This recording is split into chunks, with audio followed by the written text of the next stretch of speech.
Thanks for having me out to Randolph Air Force Base today. I'm really excited. I remember being out here as a little girl. My dad was a T-38 pilot, so for me, this is like part of who I am and part of why I'm in Cibolo. So, talking about our JBSA partners is important to me as we start to celebrate Cibolo's 60th birthday. So, why don't you tell us a little bit about the JBA mission here? Well, we are excited to have you all out here and excited to be partners with our communities around the base for sure. And I will tell you that our mission here is primarily to teach other instructors that are going to go out to the other bases here, but we also have a side mission that we teach an introduction to fighter fundamentals to young wingmen before they go out to fly their major weapons system.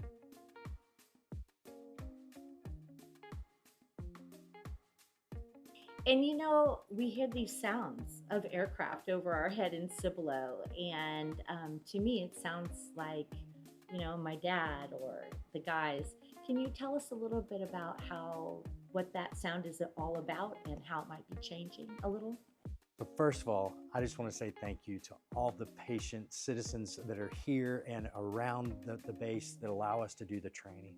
And part of every time we hear that, I don't know if you've ever seen one of those bumper stickers that say, jet noise is the sound of freedom. Yes. Well, guess what? I mean, that's what we're doing. We're training the future aviators to do the work that we need to.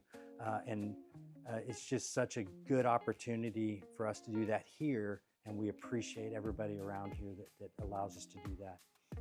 And as we're doing that, I will say it's going to get a little louder with the T7, unfortunately. But again, we need everybody's patience to allow us to do that in the right way. And so with the new T7, there's going to be a red tail, and it's going to be a modern harken back to the past. Tell us about that. You bet. So the red tail is significant because it carries on that heritage and history of the 99th and 100th Squadrons of the Tuskegee Airmen that started in January of 1941.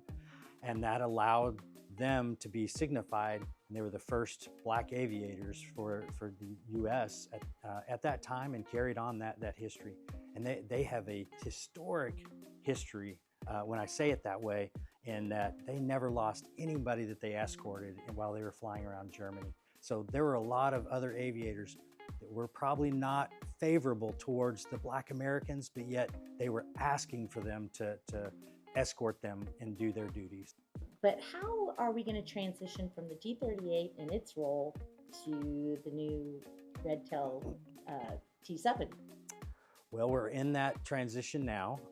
We have the simulators on base. We received the first 2 airplanes back in December of 25, and we're starting that mission now as we're upgrading. I'm one of the initial cadre here at Randolph. We were selected to stand up the new squadron here, and in that process, we're gonna bridge the gap that the T-38 is just incapable of doing any longer. They were really for that first, second, and third generation fighter trainer. And so we really needed the T7 capabilities for probably 25 to 30 years.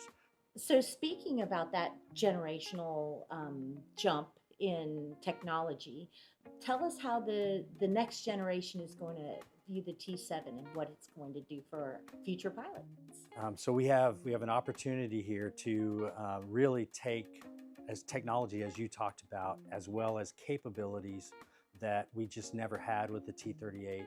And as we have newer fighters out there with the F-35, F-22, and now the new F-47, we needed something else to train our young aviators to go be able to learn that and be able to manage their mission more than just the individual anymore. It's more of an overall mission mindset of taking care of that. And we can now do that in the T7.